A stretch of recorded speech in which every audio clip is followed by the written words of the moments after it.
Like every year, it was the controversies and protests that hit the headlines, but there was also a glimmer of hope at the end of the tunnel. The unexpected Trump-Kim summit brought a smile on the international community, with North Korea agreeing on the denuclearization of the Korean Peninsula. But before the year came to an end, the Khashoggi murder in a third country stunned the world. Etv Bharat brings 8 top political events that brought both a sense of optimism and gloomy in unequal measure. When it comes to major controversies of 2018, the brutal killing of Saudi journalist Jamal Khashoggi easily tops the list. On October 2nd, Khashoggi, who was working with the Washington Post in the US, walked into the Saudi consulate in Istanbul but never came back. Turkey alleged that Khashoggi was murdered inside the consulate and his body dismembered. At first, Saudi Arabia denied it, but later, under international pressures, Saudi Arabia admitted the killing of the journalist. In 2016, British people went for a referendum over whether to stay within the European Union or exit. The majority voted for exiting the EU, and thus Britain's exit came to be known as Brexit. But as the existing deadline of March 2019 approaches, Britain is in a turmoil over the issue. Many people, including politicians, think, in hindsight, that leaving the EU would be disastrous. They want a second referendum, to which PM Theresa May has said a firm no. Common French people having vehicles took to the streets wearing the yellow vests they are mandated by law to keep in vehicle in protest against the fuel price increase by Emmanuel Macron government. Soon others too joined them with other demands. The protests, nicknamed Yellow Vest Movement, continuing for weeks, snowballed into a major crisis for Macron, forcing him to back down on the fuel price.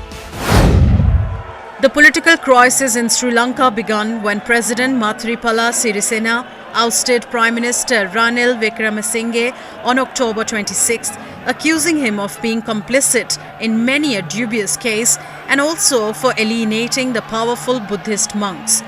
He was replaced with former President Mahinda Rajapaksa, but later Rajapaksa had to resign, paving way for the reinstatement of Wickremesinghe.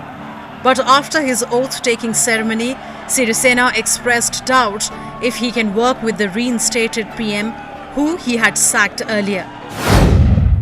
US slapped high tariffs on Chinese imports as it thought Beijing was taking advantage of US trade rules, causing loss to Washington.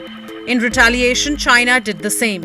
As both the countries hardened their stance, the situation became serious as it affected world economy too. Meng Wanzhou, Chinese tech giant Huawei's CFO and the daughter of Huawei founder Ren Zhengfei, was arrested on December 1st in Vancouver, which provoked an outcry in China. Meng's detention by the Canadian authorities followed the allegation by Washington that Huawei was transacting with Iran despite US sanctions on the country. 2 days later, Chinese law enforcement agencies detained 2 Canadians in China. However, on December 11th, Meng was released on bail, but she cannot leave Canada. US wants her extradited to the US. United States pulled out of the Iran nuclear deal signed in 2015 by US, UK, France, China, Russia and Germany, much to the chagrin of other signatories and despite the International Atomic Commission watchdogs saying that Iran was complying. Trump said Iran was testing its missile program and doing things that threatened the stability of Middle East. He later imposed sanctions on Iran. The 2018 North Korea-United States Summit, also known as Singapore Summit, was the first ever meeting between the leaders of both the countries since the Korean War that ended in 1953. President Donald Trump and North Korean leader Kim Jong-un met in Singapore. A joint statement signed by both leaders in which US agreed to enhance security guarantees for North Korea. In return, North Korea agreed on the denuclearization of the Korean Peninsula. Both nations agreed to make efforts to build a peaceful relation.